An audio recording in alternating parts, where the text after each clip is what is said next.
Ladies and gentlemen, CTN Podcast, live from Philly. It's your boy, Relay E. I'm with Miss Natalie Cerrada.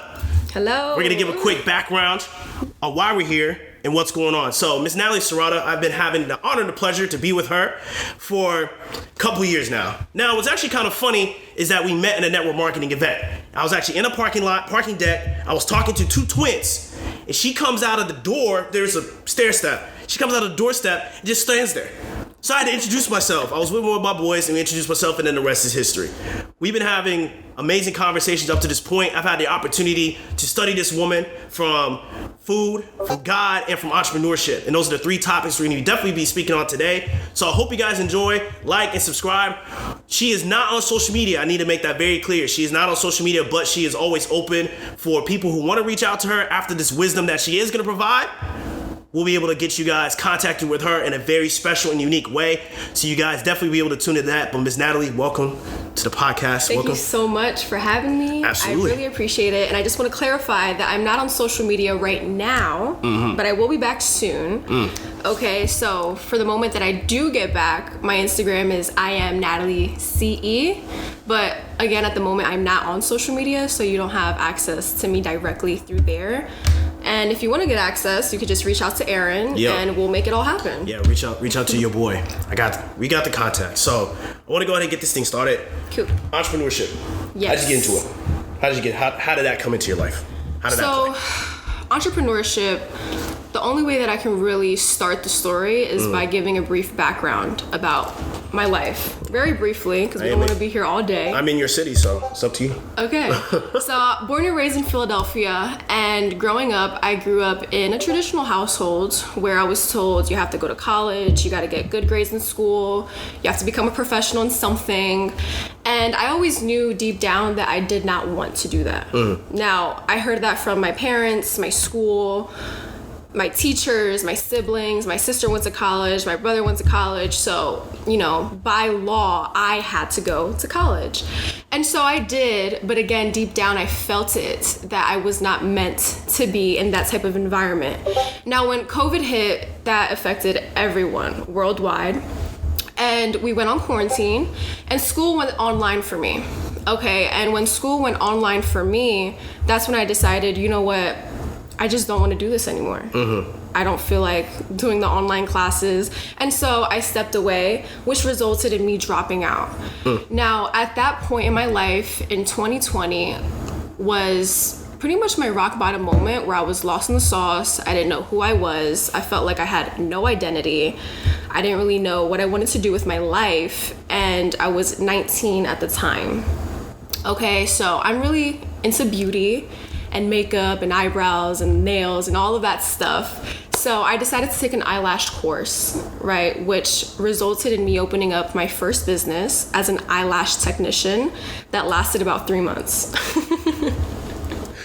So that was my first, step into entrepreneurship as a entrepreneur, right? And so I enjoyed everything about it, about me making up my own schedule and, pretty much being my own boss. I just didn't really enjoy that specifically. So when I left that, things were kind of in a loop for a bit. I was in a dark place. I was a completely different person at the time, smoking a lot, just doing a lot of things that was unhealthy for my mind, body, and soul, right? And I would really question, what am I gonna get into? Where can I just be myself? I just wanna embrace being myself, enjoy doing it, and make money doing it. Exactly. Right? So that is when I got introduced to trading and investing in the financial markets. And when I first got introduced to it, I never heard anything about it. I never knew making money in minutes was even possible. So when the person showed me, I was like, hold up, you made how much in 5 minutes? I'm over here working at a job and you're just like, what? So when it all clicked, I was like, okay, whatever you're doing, I need to be doing. Okay, because I'm the type of person that if I see an opportunity and I can see how it can change my life in any way, mentally, physically, financially, I'm gonna go for it. Right? So I got invested into it, and the rest is history, pretty much. So I want to ask you, I want to expound upon this whole makeup thing. for a second. Okay. Because you just said that beauty was something that you liked to do, or is it something that you were passionate about? Just a quick clarification. Was something beauty was like you knew that you was good at it, or is something that you just found out that you were good at it in your first? I knew I was good at it. Okay. I knew I was good at it. It's something that I am passionate about. I enjoy doing it. I enjoy doing it on myself. Now on other people, I haven't had that practice just yet. Gotcha. But when I was in that facade of finding out what I wanted to do, I wanted to go in the beauty route because, as a beauty person, you can make a lot of money being in the beauty industry. And so I was going to do that, but again, I was just caught up in so many different negative things that I wasn't even focused on, doing the positive things for my future. Okay. And the reason why I want to ask that question is for a lot of us at this point in our lives, we are in I think you could agree, COVID kind of just like, it's put us in the backseat for a second and had to make us think for a while. So what this does is it turns into this motive factor of where we actually try to find our true motives at. You said that you had a national knack for beauty. Some people wouldn't even have a knack for beauty, but they understand that there's a profitability aspect to it. Beauty is a multi-billion-dollar industry. Yes, it is. So people can develop the skills to tackle that industry when there's people that are naturally gifted in that industry. I'm not saying that anybody's better, but then you have these people like, man, I'm not gifted in this realm, so I should just give up and find what I'm gifted in this realm. And I always like to say, if you know that you're good in a realm, there's an industry for it. I 100% agree. I 100% understand. Like, there's an industry for every gift that every person can have. But you just got to be able to do the research and find that area. I think that what COVID taught me at that point was my gift for speaking needed to be monetized. However that needed to be. And network marketing was perfect. That was perfect. That was a perfect industry to practice speech. I think people in network marketing and in the financial world think, okay, it's all about numbers and crunching. Yes, math is important. Knowing how to manage businesses, but it's also a people business. Some people don't know how to talk to people, and that's a skill. I don't know why it's a skill at this point to learn how to talk to someone properly.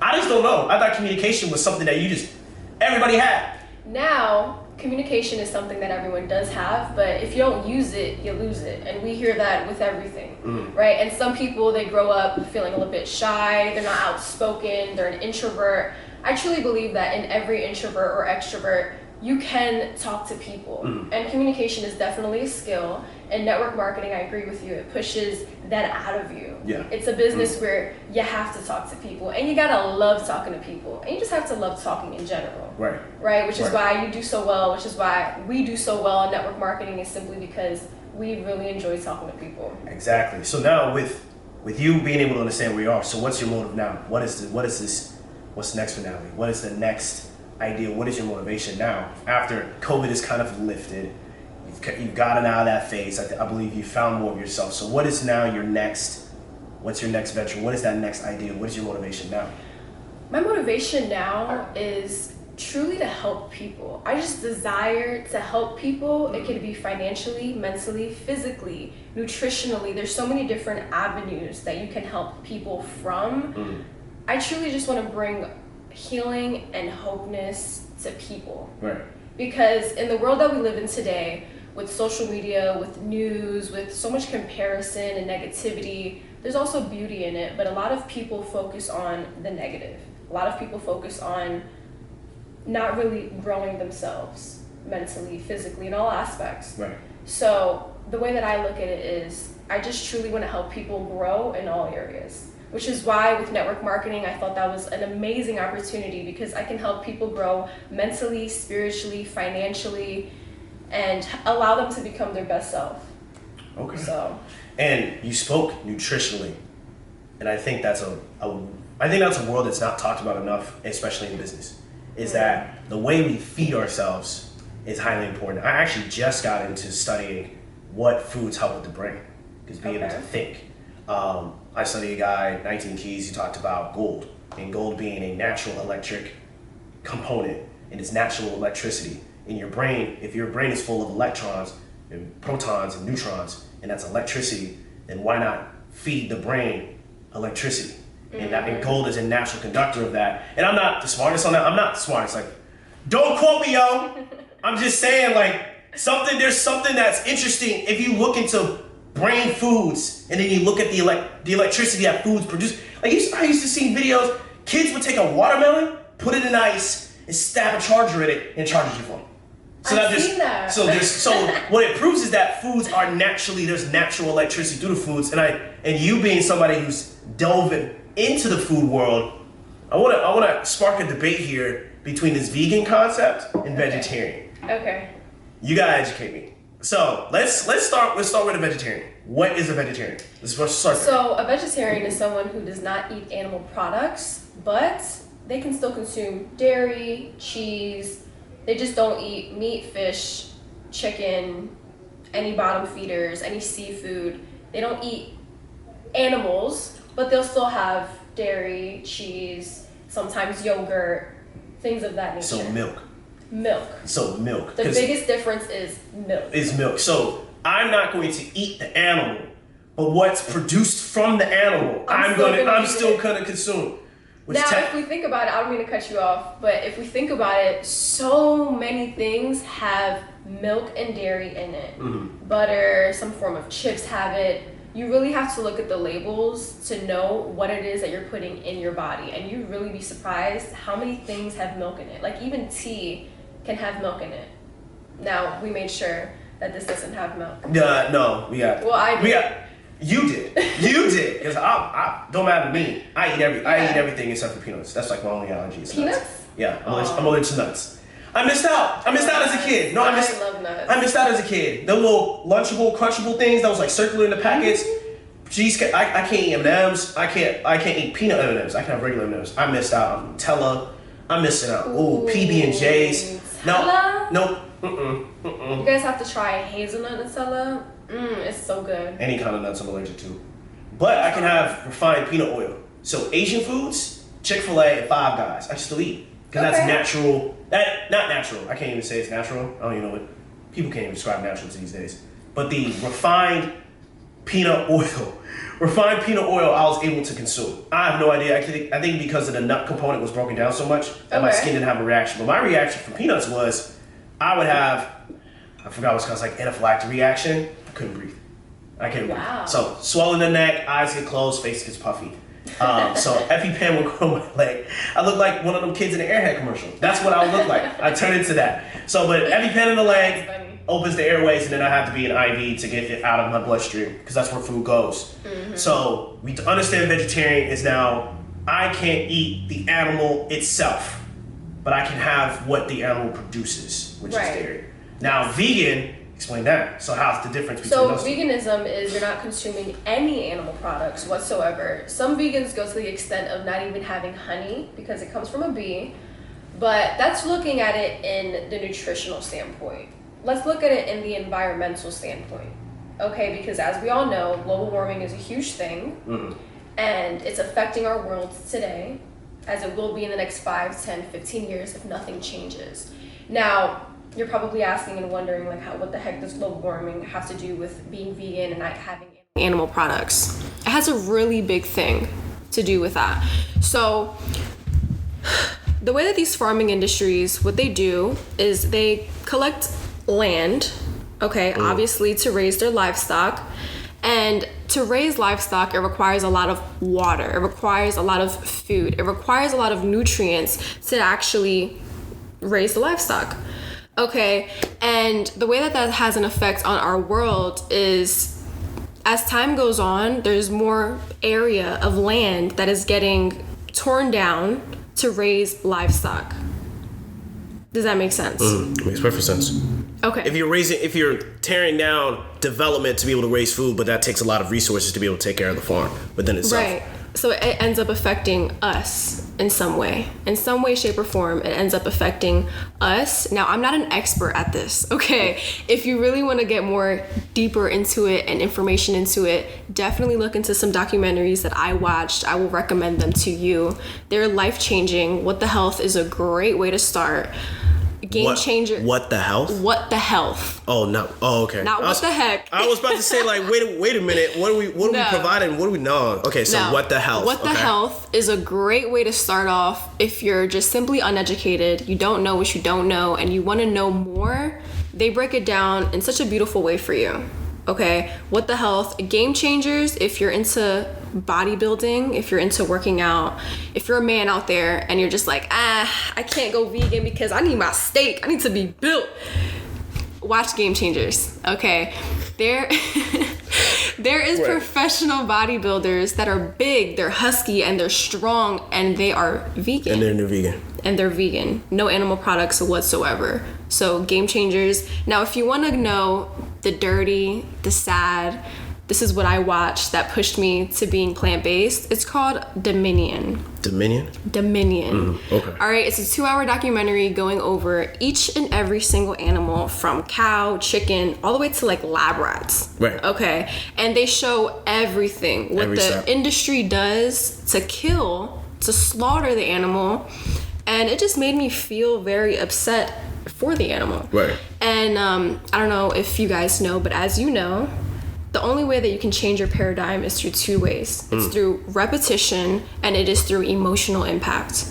So I knew that I had to find an emotional impact for me to change my diet because throughout my whole life, I've been eating chicken, rice, and beans. I'm Hispanic. That's what we eat. Some tacos, that's all I've been eating for the majority of my life. So I knew that I had to get emotional impact to change my paradigm like that, which is why I watched Dominion. Very gruesome. I cried.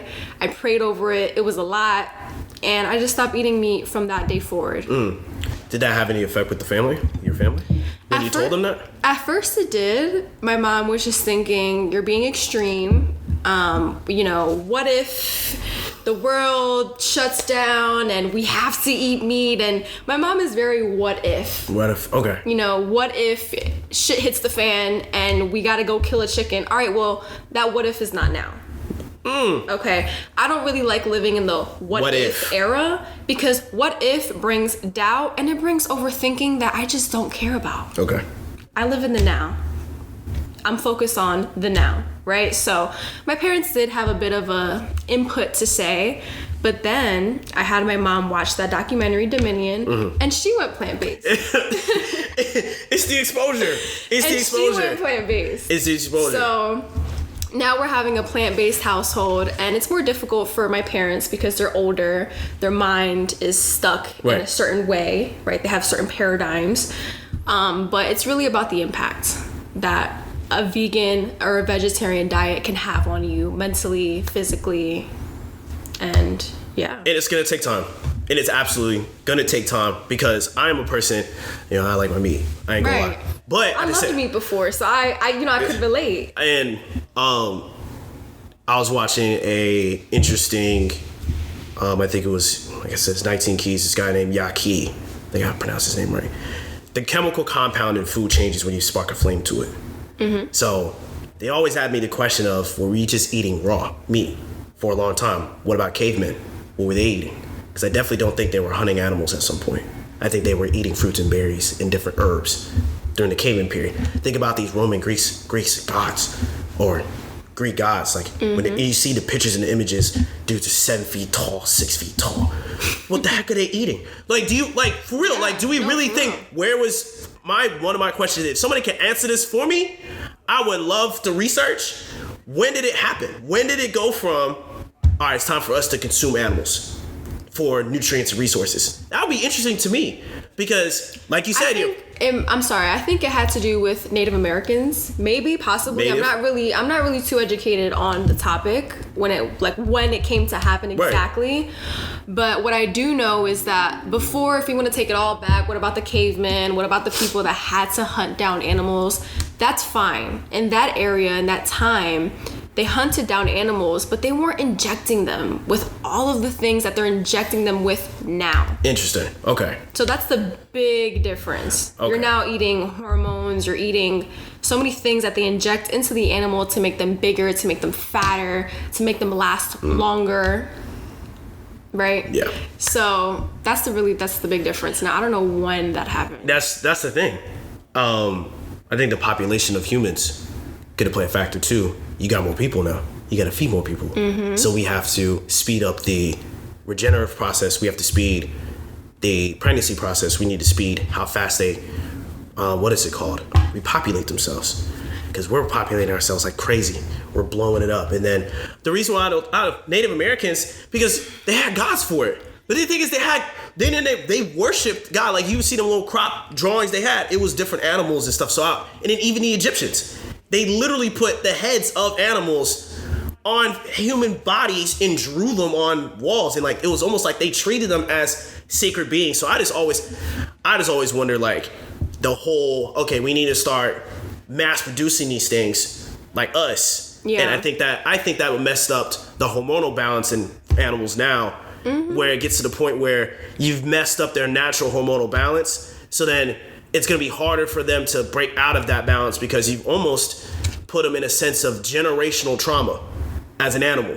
You almost put them in a generational trauma, and now they're used to that trauma, so they don't know anything. I don't fully believe that cows or horses were never meant to be separated. They always stayed together in packs. I mean, let's think about our own families. Let's think about our own families here. Okay. When it comes to animals, they have emotions. They love. They cater. The mother caters to her family. The father goes out, gets food for the family. If you think about it, they're not that different from us. We just have a higher level of consciousness where we can think things fully through. Right. Animals, they don't think as much maybe as we do. But they still have feelings and emotions. Right. So my thing is, I don't understand why we think as humans it is okay to do a humane slaughter on an animal that has emotions, feelings, consciousness. They're aware. They don't want to die. Yeah, they're aware. But like you said, it's generational to the point where they know it's coming. They know it's coming and they became okay with it. Which is so unfortunate. Like, imagine you have a generational curse going on where someone in your family just gets slaughtered because you want to eat them. No, I'm about to sit on that one. It's crazy. that's a crazy perspective. I've never thought about it like that. Where you have, someone in your family. Think about it. Someone in your family, your mother, because she produces milk. She's getting taken from an industry. They're forcing her to get pregnant. They're milking her. Let's say if we were to have human milk, they're milking her, and it's like every woman in your family is going through that. Think about how traumatizing that is. But it's okay if an animal does it because it's an animal. Not having the same thoughts. That's what they're meant to do. Some people think that way. That's what they're meant to do. They were placed on this earth because they were meant to feed us. Okay, in the Bible, it does say that we are allowed to eat certain meats, certain fishes, but that was at that time, before large institutions came in and wanted to stick animals with hormones and just mess up the whole thing. Okay. I want to expound on that. Let's speak on this. I'll ask you this one. Alternatives. I think we've done a very good job of explaining what to do or what not to do or what's being experienced. What can we do? So what are some alternatives now? What can we begin the process? What was your process like? What kind of research do we need to be doing? Let's do meat, because I eat meat regularly. I go to the gym regularly. So if I want to replace an egg and bacon omelet, because that's what I have, an egg and bacon omelet with peppers and jalapenos and some spices on it, what's my alternative? What can I do? What can I do? Teach me, Aaron, a meat eater. Okay. Where can I go to have alternatives to get the same kind of, I would say, regenerative compounds that I can be able to grow and get stronger muscles? Or protein. Or proteins. So. Everyone loves to talk about, but what about the protein? The protein factor is so big. And I'm going to answer your first question was, what was my process like? So what my process was like was I got exposed to the information. I was, in a way, traumatized because I saw how the animals suffered, and I'm a big animal lover. I'm a human lover. I am a lover, okay? I just love to love. So I didn't want to cause harm to any other animal or support any industry anymore, because it's really the industry that doesn't give a F about your health, and their whole motive behind it is to affect us long term. But to answer your second question, what could you do? Right. So what do I do? What you could do is simply just get informed, get educated, watch videos, go on YouTube, search up protein alternatives. Vegan-based proteins? Alternatives. Yes, vegan-based proteins. Okay. We get a lot of proteins from fruits, vegetables, and that may sound insane. It's not as high as a big-ass meat, a steak, right. But we get protein from beans, lentils. I eat bread, not a lot. I get protein from rice. My go-to, if you were to ask me, like, what's your go-to post-workout after a workout, right, would be for breakfast. I'm breaking my fast at around like 11, 12-ish, and I have a burrito. I put some rice in there, some beans, some veggies. There is just eggs. That's like the egg alternative. Interesting. Okay, so you can make it literally just like scrambled eggs, but it's not egg. It's not egg. It's not egg. Okay, but it's called just egg. But it's the okay. It's soy based. It's soy based. Okay, facts. Okay. So put that in there, scramble that up, put it in the wrap it up, and I eat it. And I'm full. I feel good. Okay. There's a big difference between feeling full and then feeling like you got the itis, you're now tired, you want to lay down because you're too full. And that's what I would feel when I would have animal products, is I would feel too full. Right. I would have the itis, I would feel tired. And I've learned that not just taking on the actual nutritional value of the food itself, what's in the ingredients, you're also taking on the different hormones that have been injected in that food. So, for example, there's certain foods that I even eat, I don't eat to this day because I feel tired after I'm done eating it. Like what? Certain kind of steaks. Like for example, when I eat a steak that's rare, I'm more alert than I eat a steak well done. I have no idea why, but I think it's because you took out some of the nutritional value. I'm not sleepy. I stopped eating fast food as often. I would have Taco Bell all the time. I used to love Taco Bell. I have Taco Bell. I had Taco Bell a lot. In-N-Out. In-N-Out was a craving of mine. In-N-Out? In-N-Out. It's just because the animal fries was hitting. I'm sorry. This is not really relating to our podcast, but In-N-Out, in my opinion, is disgusting. I've had In-N-Out one time when I went to California, and I was like, this is it? Right. It was just, and on top of that, the burger made me feel heavy. I felt tired. I just felt so disgusted after eating that. But that was my crack. If you want to put it like that, In-N-Out and Taco Bell was it. And then what's so funny is that now I eat Chipotle regularly. Okay. I like Chipotle. Chipotle's great. I don't get tired when I eat Chipotle. Chipotle actually has a plant-based alternative meat, which is why I love going there. That's what I eat. I put the plant. I eat the plant-based meat with my burrito. So what the base is, it's tofu.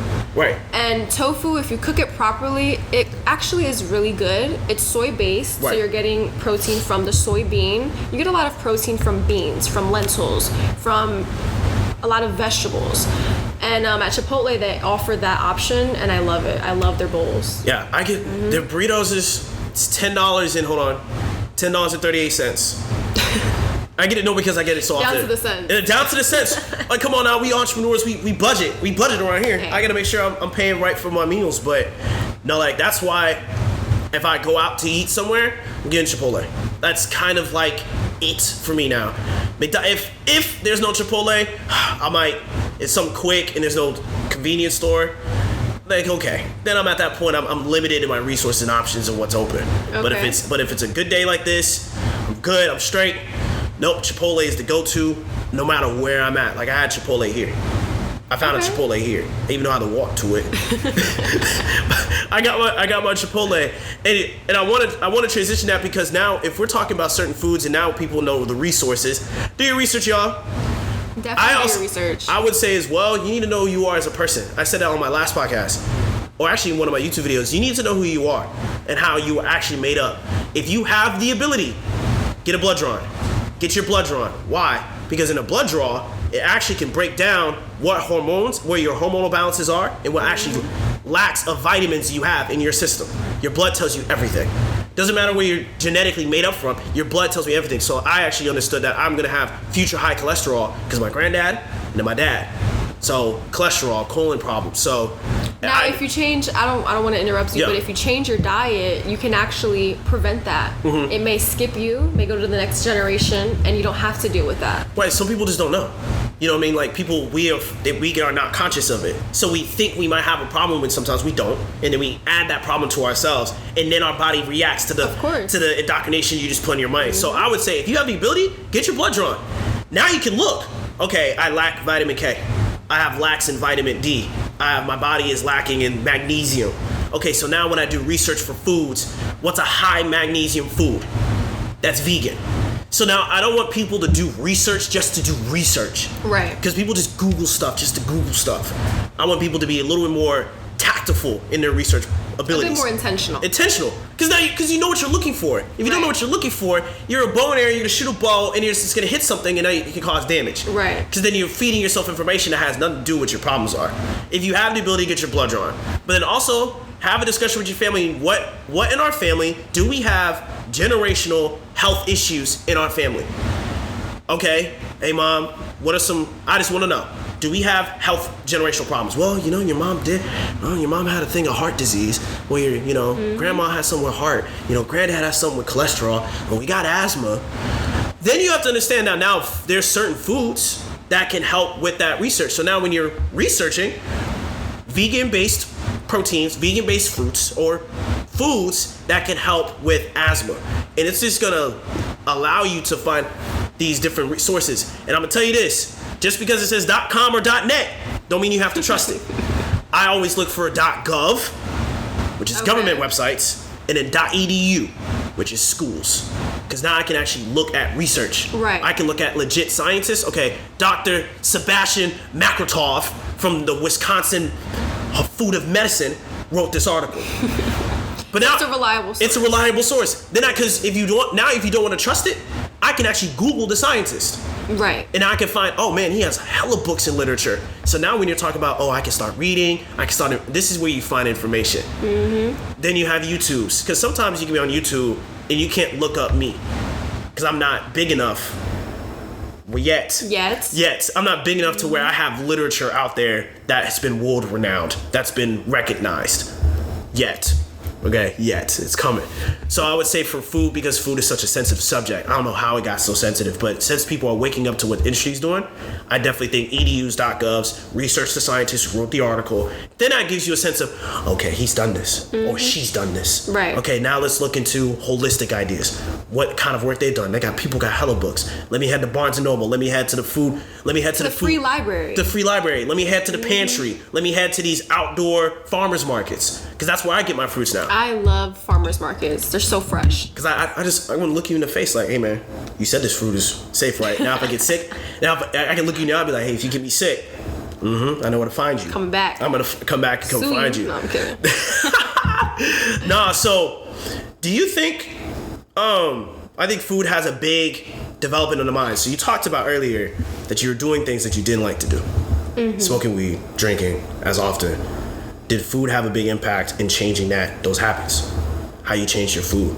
Because now, if you're eating the right foods, you don't feel inclined to act in different activities to gain your energy. Was that something that you've learned in your experience?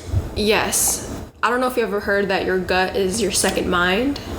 A little bit. Please expound upon that. So, your stomach could be quite literally your second mind whenever you're hungry. You have the thought of, I need to go eat. Some people get hangry. I used to experience a lot of hangriness. And overall, when I was at that dark state of my life, I was eating a lot of meat, dairy.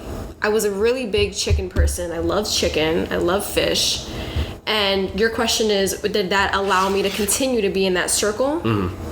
Yeah, pretty much it did. Okay. Because I just was unaware. Right. At that point in my life, I was doing a lot of things. I tried a lot of things. I was hanging around the wrong people. We would have Burger King at 2 a.m. because, we're drunk or we're just living life, living our youth. And food will have a lot of impact on the way that you think, the way that you act, the way that you carry yourself. Because little do you know, it takes a long time for me to get actually digested in your stomach, right? So overall, it just made me feel more heavier. mentally, physically, spiritually. And things started to change around for me when I got close to God, when I got close to entrepreneurship. When I was introduced to entrepreneurship, I became more aware, okay, what am I listening to? Who am I hanging around? What am I eating? What am I doing with my life? Where am I at? What are we doing? What are we doing? Entrepreneurship will really strengthen your mind and take off that like cap of just living life and living an earthly life. Right. And it'll really make you think, all right, what am I doing for my life? What am I doing for my family's life? What am I doing for my future generation, for my kids that's not even here? Right.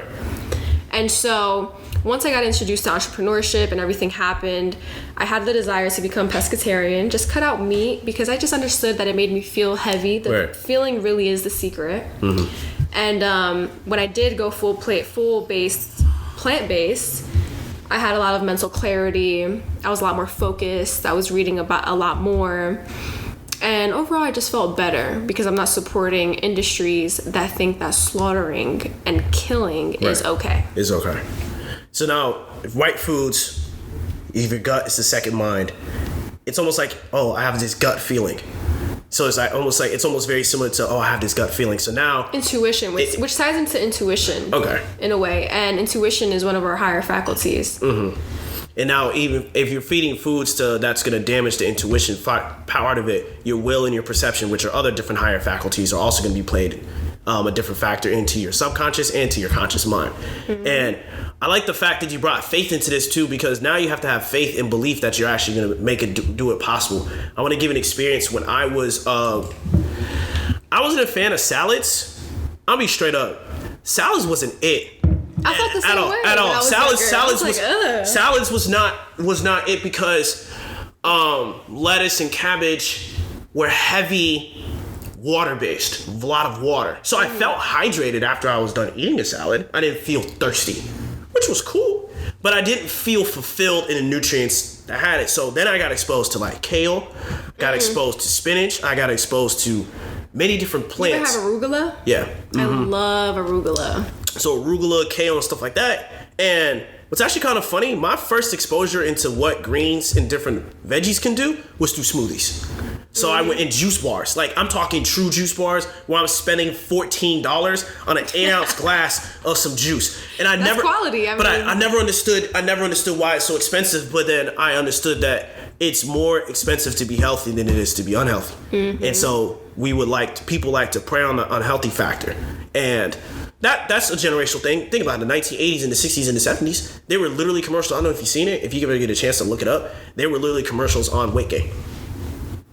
People. I'm sure. Like, they had full weight gain pills. And it's still around today. And they literally had it for women, because a lot of women at the time were super skinny. And men led that to like, no, I want to think a woman. I want a thicker woman. I want somebody a little bit bigger. I mean, of course, that's when Latinx and Asians and African Americans came into the mix, in the melting pot. We were naturally a little bit more bigger. Right. And so they're like, man, I want to.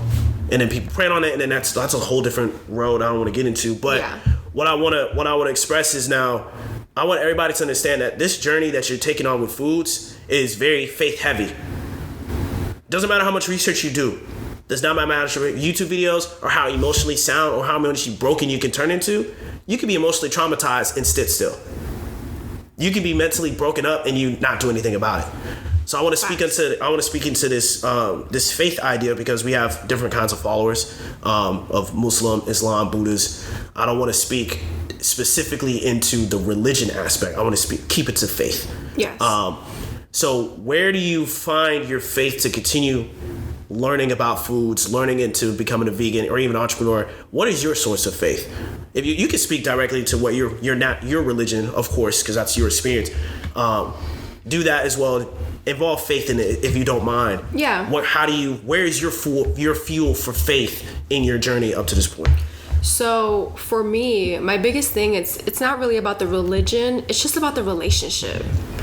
Okay, because some people, they have trauma of being forced to be Christian, being forced to be Muslim, being forced to be, these different religions because of their family background, because of how they grew up. And for me, it was very different. I grew up not believing in God. I didn't know anything about Jesus. I was an unbeliever, an atheist, if you would. And I thought in my head that God was just kind of a joke, which is very disrespectful. And if I really think about it, that is why I experienced so much negativity through my young adulthood, through my teenage years. That's why I experienced so much and was hanging around the wrong people, was because I didn't have faith in me. I didn't know who God was. I didn't know anything about Jesus. I respect all other religions. I used to be like really into Buddhism with spirituality. And the big thing that I realized with Christianity, and I'm talking to Christians, is that we put our faith in God and in Jesus. In other religions, you put your faith in yourself. Right. It's very self-centered. Right. And if we were to have this conversation a year ago, I would be like, yes, my higher self. I'm all about my higher self. You know, me. Right. And now that I've learned the gospel, now that I am a faith-based woman, I put my faith into God, into Jesus. Okay, and I just became a Christian. Right. I just learned all of this, I would say, last year. I had a woman that I had such a privilege of staying with, Millie Mills, who is an educator in our company. Right. I stayed with her for a week, and I remember this, yeah. Just to get into that story, I don't want to get too deep into it because I can, over-explain because a lot happened. But pretty much, okay, before me going to her house, I was somewhat, listening to the word. I was listening a lot to Steve Harvey. And Steve Harvey is a faith-based man. He talks a lot about God. He talks a lot about walking by faith and not by sight. And I remember him giving me my first Bible verse that I memorized, which was Matthew 19:26. And it says, with God, all things are possible. Okay. Heavy. So to me, as a new Christian, I wasn't even a Christian at the time. I was just exposing myself. Exposing. Just curious. I was a very curious person, and I am a curious person. And I had that Bible verse in the back of my head. Okay. Fast forward, I get to Millie's house. It's great. I'm a very observant person. Whenever I walk into the room, I just look around, look at my surroundings. And the first thing that I see on her wall is, with God, all things are possible. Nah, that's crazy. Nah. And I look at it, and I'm literally getting chills right now. I look at it, and I'm like, this is it. This is no way. What I was listening to is now exposed itself in a physical manifestation in front of me. In the physical manifestation, because everything is physical and spiritual. There's a spiritual realm. There's a physical realm. Okay, whenever you desire something in your heart, when you look into something, you start to see it in the physical world. Right. And that for me was a confirmation that God is here. God loves me. Right. This is true. This is the truth. This is the way for me. And that week and a half that I spent with her was absolutely life-changing. She is a woman of God. She is God-driven, and I love that about her. Not only is she an entrepreneur, we see her as, Millie Mills, pays the bills, and, if you know, if you don't know, you gotta know. But gotta know. When I did stay with her, she taught me a lot about faith. She put on worship music in the music. We had Bible studies. I went to church with her. I was exposed to this by someone that I truly cared for and I had trust in. Right? And I actually had a spiritual encounter at her house where I felt the love of Jesus. And when you feel the love of Jesus, you just feel whole. You feel like, imagine your father loving you, your parent loving you. That feeling of wholeness, of like, you feel warm, you feel love. It's like that, but times 10. Okay. And that is the experience that I had, which drove me into, okay, this is what I believe in. She kind of ripped the Band-Aid off, and she was just like, this is what it is, welcome, pretty much. And as soon as I came back from that trip, life-changing trip, I got baptized immediately. I started going to church. And everything since then has been history. Now, tying faith into entrepreneurship and tying faith into what it is that you eat, overall, it just comes down to you being a better person. Because once you understand that your body is your temple, I don't know how it is for other religions, but in Christianity, your body is your temple. And I'm sure in Buddhism, it's the same thing, right? A lot of Buddhists are actually vegetarian because they're aware that meats and all of that dead flesh will stay in your body, which by law is going to lower your vibration. You're eating dead flesh. You're not eating something alive, you're eating something dead. So for me, when it comes to Christianity, I understood that my body is my temple. The Holy Spirit resides within me. So I don't want to hurt my spirit. I don't want to hurt my body with substances, with alcohol, with weed. Letting go of weed was something that was hard for me because I was a pothead. I would smoke every day. Okay, multiple times a day. But when I started really getting closer to faith, understanding who I am as a woman, understanding that this is my only body, we're not gonna get another one. It's all we get. It's all we get. So focusing on all of that, I just overall wanted to become a better woman of God, which is what led me to leave all of those things and now dive into the vibe of, okay, you're doing this to become a better self. Right. I love that. It's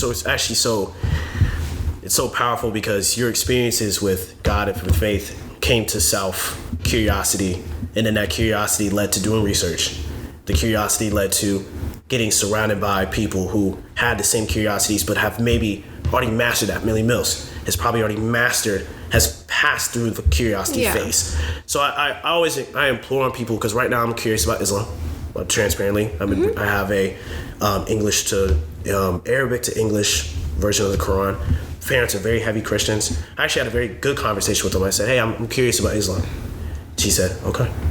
You know what I mean? It was like, no, bring it around. It's like, don't bring it around us because we've already determined that. I said, okay, that's cool. I ain't bringing it to y'all. Right. But I'm just letting you guys know I'm very curious about this topic because of a lot of thinkers that I like to study are Muslims. Malcolm X, Louis Farrakhan, people that I'm just researching and just learning from are Muslims. So I said, interesting.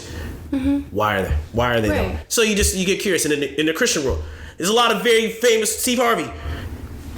Do research. Why are they Christians? Why are they faith-based? Why are these things? And so it's okay to be curious. It is okay to be curious. It's definitely okay to be curious. And my biggest thing is I don't want to judge anyone of any other religion. Right.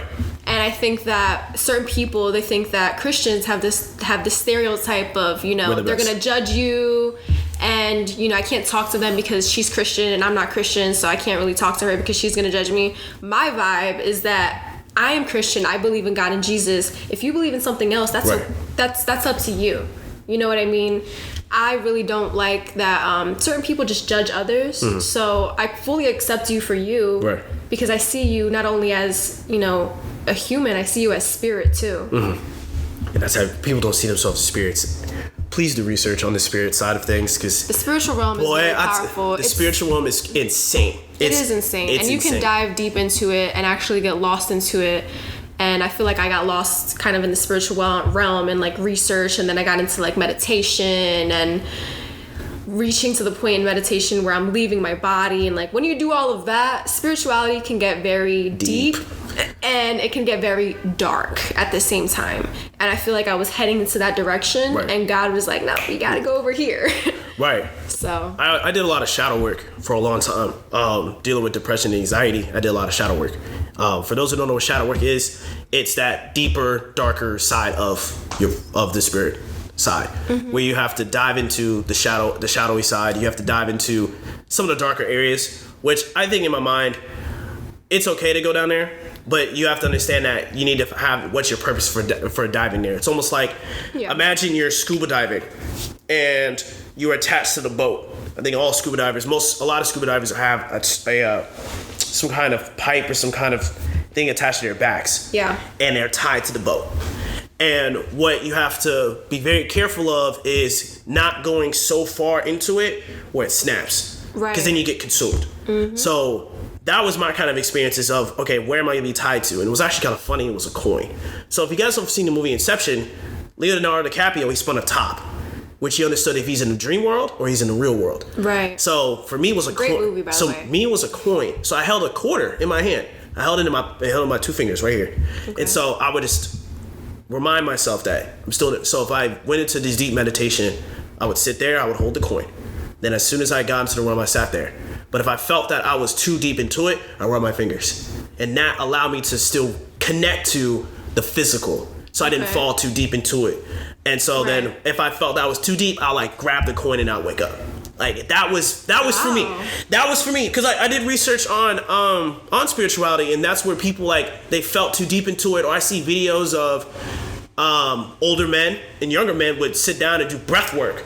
Matt Rosa talked about breath work, and people would literally are yelling and screaming while doing breath work because they're releasing these kind of factors. Now, I that frightened me. I didn't want to get into that level of I'm screaming and yelling now to release whatever internal demons I had. Right. I just wanted to mentally be stigmatized. I wanted to be mentally engaged at all times. And I remember after finishing that, I was sweating. I was like, I'll be drenched in sweat because I was really deep into it.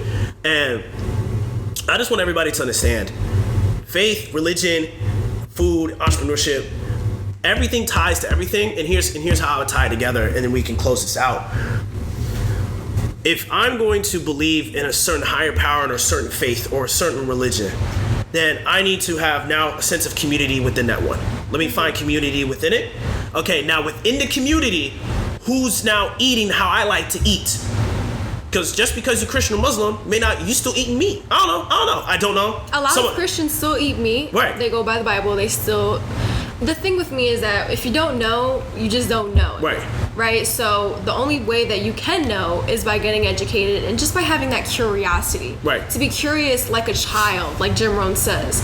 As adults, when we go into the educational system and we go into the work fields and, the normal for adults, you get kind of stripped away from your curiosity, from your creativeness. Simply what it is for the people who are watching and they want to know more about veganism, vegetarian. Becoming a vegetarian. Just becoming a better person. Simply be curious. Do a lot of research. Search up a lot of things. Look into different religions if you believe in nothing. Because every creation has a creator. So it's not like you were just popped into here and said, all right, well, welcome life, welcome to this world. No, we were created by something divinely perfect. If we think about it, we are divinely perfect. We're God's highest form of creation, whatever that may mean for you or for you. So ultimately what it means is just get research, dive into it, become curious, let go of social media and focus on you and becoming the best version of you. Because if you don't, no one cares. That's the tough truth. If you don't become the best version of you, nobody really cares. If you become the best version of you, then you have the ability to make an impact. And what I think and what I believe is we're here to make an impact. People just want to help people. The more you think about it, the more you talk to different people, our whole motive is to help each other. Right. In just different ways. She summed that up. She summed that up better than me, y'all. I got nothing to say after that. You have any final words? Any final things for the peoples at home who's watching, who's listening? For the people who's watching, listening, I really appreciate you for tuning in. Definitely support Aaron. He's an amazing person. Like I said, if you want to get in contact with me, you can, message me through my Instagram. I'm just not on that physically right now. Where are we in January? Today's the 20... We're at the end of January. End of January, so I should be on the next month, or whenever I decide to be back on. Yeah, whenever you decide. But the whole gist of it is, if you got value from this, like, comment, share, subscribe to Aaron's channel, and my last word would just be curious, be authentic, be you, know who you are, know who that successful woman is, and show up as her. Know who that successful man is, and show up as him every single day. Because that's the only way that you're gonna get there, is if by you start acting as if now. So. You already know what it is. The Real E, CTN Podcast, live from Philly. We out of here. Peace.